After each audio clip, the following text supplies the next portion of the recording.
City of College Park has now condemned the Chelsea Gardens apartment complex on Godby Road. And this is a big development. The announcement comes just days after former tenants gathered at City Hall and told us that they felt that they were illegally evicted after raising concerns about the living conditions there.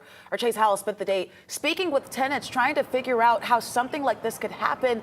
So, Chase, I was out there on Monday before that city council meeting. These residents really feeling desperate that they have nowhere to go, wanting the city to do something. Are the city leaders doing something about this in College Park? Faith, Jonathan, I just heard back from the city within the last couple hours, and they tell me residents now have until June 1st to move out. But keep in mind, this is now the fourth move-out day in a month, and the second within the last 24 hours, I should say. So I'm sure you can understand how frustrated these residents are.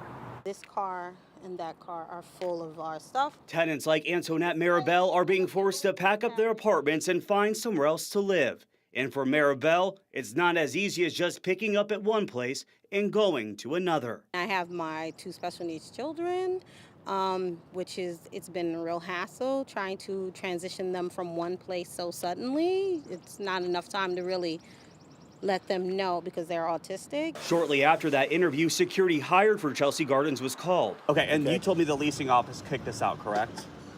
Sir, can you please remove yourself from the property?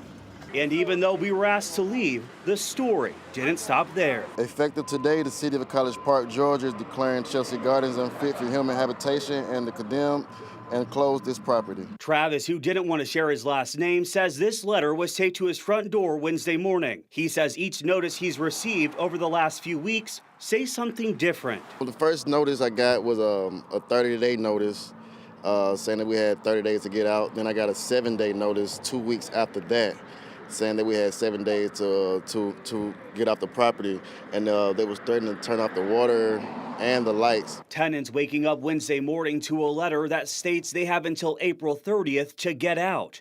The city sending a threatening letter saying if they aren't out, they'll be considered trespassing and legal action will be taken. So where my money at? Why can't I get my money back? Tamiko Lee has been living at Chelsea Gardens for 5 years. She says on April 1st, the complex still asks for her $1,200 rent payment, despite being told to leave. I could have took that money and used that to move into a place.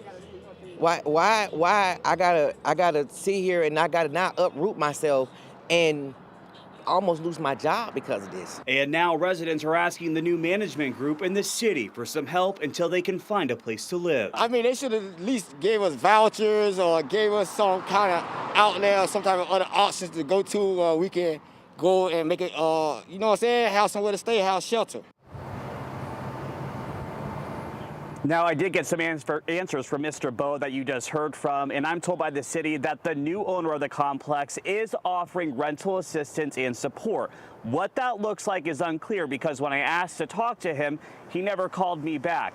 I'm also told that 70% of those tenants there have successfully moved out. What that means is unclear. You may see some of those 70% here at the City Hall here in College Park. For now, reporting here on College Park, Chase Howell, 11 Alive News. Still so many unanswered questions. Chase, thank you so much for staying on top of this. And this is something that we will continue to follow. Absolutely.